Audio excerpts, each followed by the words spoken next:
Keir Starmer has admitted that his government is going to have to be unpopular as he faces a rebellion over winter fuel payments. The Prime Minister is braced for a battle in the Commons as critics hit back over plans to cut payments to around 10 million pensioners. He argues he has no choice because of the chaos left behind the Tories, but critics warn it could pile misery on the elderly and even lead to a rise in excess deaths. Speaking to the BBC's Laura Kuenssberg, the PM responded to an angry Labour voter who said he felt betrayed. Ms. Kuenssberg read a letter from a viewer named Ray, who said, "I thought I might regret my vote within a year. I certainly didn't think I would regret the first decision made by the new government to attack the pensioners, those in this country who cannot go on to strike to show our disgust." Mr. Starmer responded that it was a decision no Prime Minister wants to make, and said that state pensions rises will outstrip the amount people lose from the payment. Pointing to the Tory black hole in public finances, he said ministers could pretend it isn't there, walk past it or deal with it. But he admitted that not everyone will be happy. He said, "This is really tough. I do get that. It's tough. It's not easy. And no Prime Minister wants to take a decision like this. But the winter fuel payments are now to be targeted.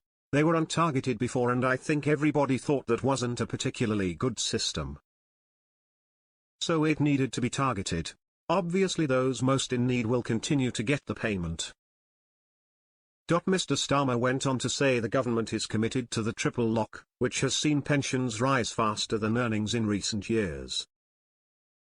He said, "We can absolutely commit to the triple lock.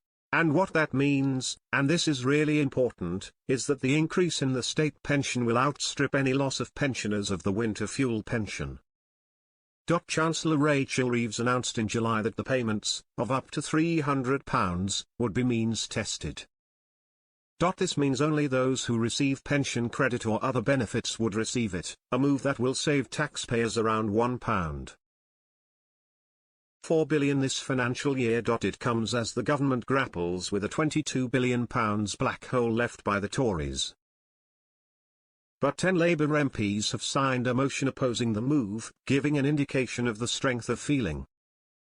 Mr. Starmer told Ms. Kuenssberg that the only way to change the country is to do difficult things now.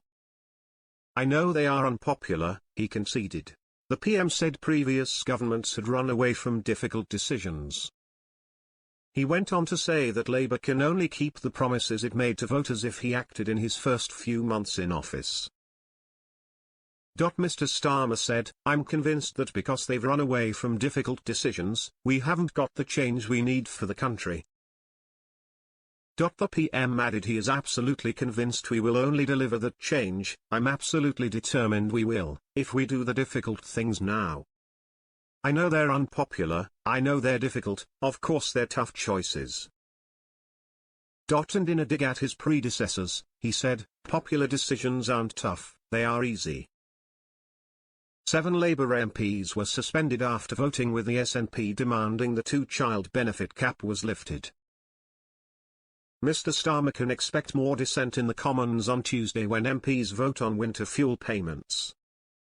In a scathing attack on the policy, Labour backbencher Rachel Marskell said she fears pensioners will die as a result. She wrote in The Telegraph, "We know that being cold leads to stroke, heart attacks, pneumonia, hypothermia and so much more as the body wrestles to keep warm, and viruses prey on the frail." And Ms. Marskell continued, "The fear is that, if we withdraw winter fuel payments for those in fuel poverty, it will lead to excess deaths." Another disgruntled backbencher said the move, coupled with the refusal to scrap the 2-child benefit limit, has caused anger. They said, "There's people right across the political divide who are very unhappy. They need to consider a U-turn over the winter fuel payments. I think this is going to ramp up. There's a lot of angry people out there."